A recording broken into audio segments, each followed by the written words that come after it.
Hello guys, welcome back to my channel. I'm really excited to finally share with you guys my favorite recipe for pita bread. And as a bonus, I'll also share with you guys how to make cucumber salad, hummus, as well as chicken shawarma. So basically a complete meal. We're going to start out with using room temperature water, and we're going to add a teaspoon or 8 grams of honey. Give it a good mix to combine. Next, we're going to measure out the flour, and as usual, I'm using my scale.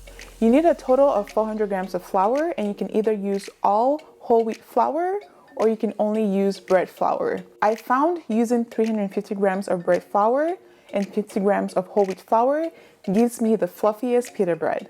And also note here, if you're using more whole wheat flour, you're going to need more water and vice versa. Next, we're going to add a teaspoon of instant yeast and a teaspoon of salt. Mix well to combine before adding the honey water mixture. Use a wooden spoon or spatula to mix everything together to form a rough ball. I sometimes mix and knead this dough with my stand mixer, but today I wanted to show you guys that a lot of kneading is not required in this recipe. All you have to do is knead the dough so everything is well combined.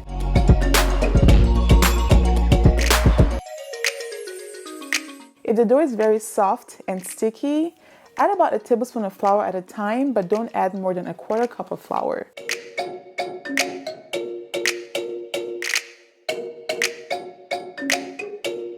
The final result should be a somewhat smooth dough that doesn't easily give in when you press into it. The dough will be a lot softer after it's had time to hydrate during proofing. Transfer the dough into a greased bowl and cover tightly with plastic wrap and let it rise for about an hour. So I started writing down the time on the plastic wrap or sticky note to help me easily keep track of how long I've been proofing my dough for. Or you can also just set a timer for 1 hour. If you're in a rush, you can proof in a warm place like a turned off oven with the light on, which is what I did. After your dough is done proofing, go ahead and heavily flour a tray and set aside. Next, we're going to deflate the dough and we're going to transfer it to a flour countertop and divide it into 8 equal pieces. And if you have a scale, you can use that to get 8 equally sized pieces.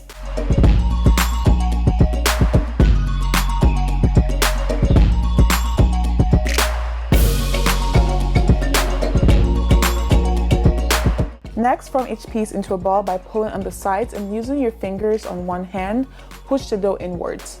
Keep doing that until you have a nice taut ball and place it on a flour tray.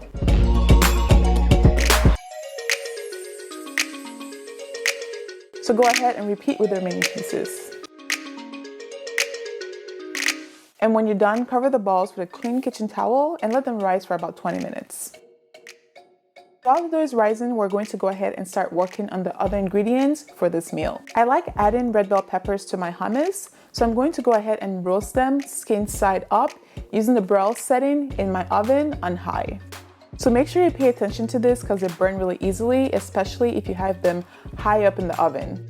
For the chicken shawarma, we're going to start with about a pound of boneless chicken thighs. You can definitely use chicken breasts, but the thighs are a lot more juicy and tender. Next, we're going to go ahead and add the spices, and this might seem like a lot, but we're not going to let this marinate. We're going to cook it right away, and I've never had any issues with the chicken being over-seasoned.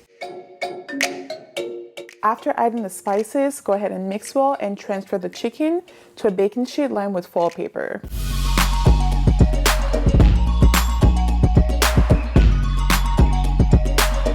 We're going to broil on each side for about 7 minutes on high or until the chicken reaches 165 degrees F or 74 degrees C.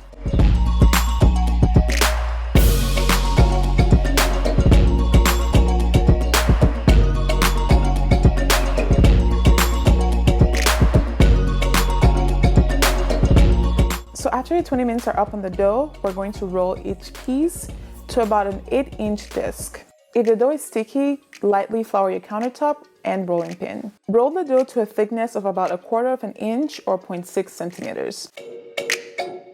When I'm rolling my dough and I see bubbles in the dough, that's usually a good sign that I'm gonna have really good pockets in my pita bread. After rolling, transfer the dough to a floured surface and cover with a clean kitchen towel.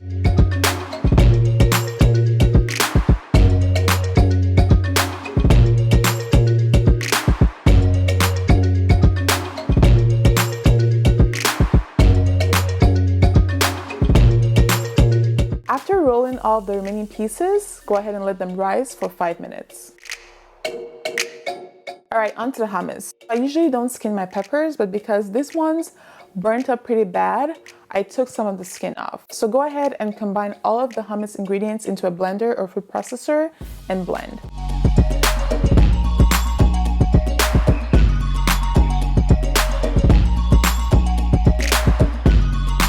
I recommend using a food processor versus a blender because there isn't a lot of liquid, and even my Vitamix struggled a little bit. I do like my hummus pretty thick, but you can go ahead and add a few tablespoons of water or oil to thin it out.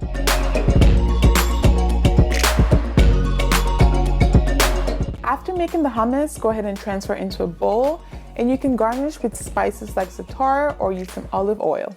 Okay, so onto the fun part, which is cooking the pitas. We're going to start by heating a non-stick pan over high heat, and we're going to add about a teaspoon of oil.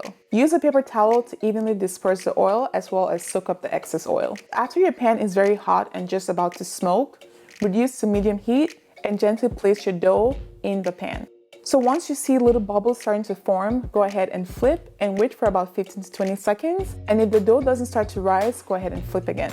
After a few seconds, you should see the dough starting to inflate, and if it stops, go ahead and flip again. So just a little bit of history about pita bread. Pita bread originated in the west of the Mediterranean and has been around for about 4,000 years. So trapped water in the dough turns into steam when the dough is warm enough, and that steam causes the pockets to form by pushing the dough upwards. Also, if you have a tear in your dough, this could let steam escape, which means you could get a partial or no pocket at all.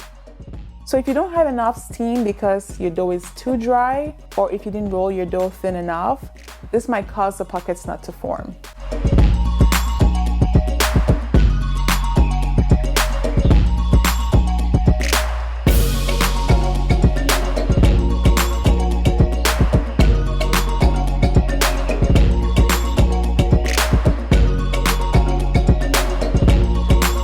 It should take about 2 minutes to cook each pita, and after taking it out of the pan, go ahead and wrap in a clean kitchen towel.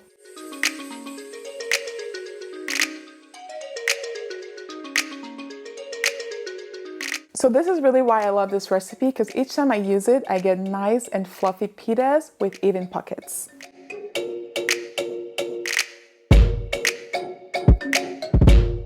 Alright, so next we're going to work on the cucumber salad. So we're going to combine chopped cucumbers and tomatoes with parsley, lemon, and olive oil, and we're going to mix well and set aside.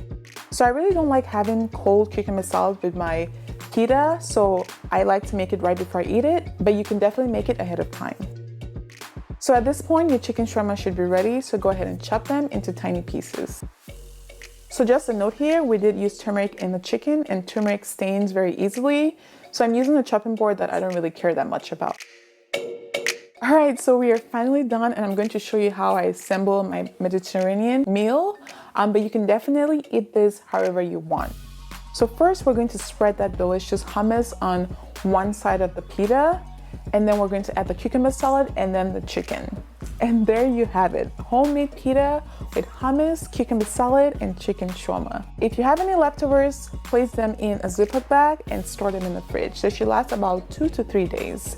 I'm glad I finally filmed this video because I've made this recipe so many times, and I hope you guys enjoyed as much as I do. If you do try it out, please let me know how it goes, and if you have any questions or issues, please leave them in the comment section below. Alright, thank you guys so much for watching, and I will see you guys in my next video. Bye guys!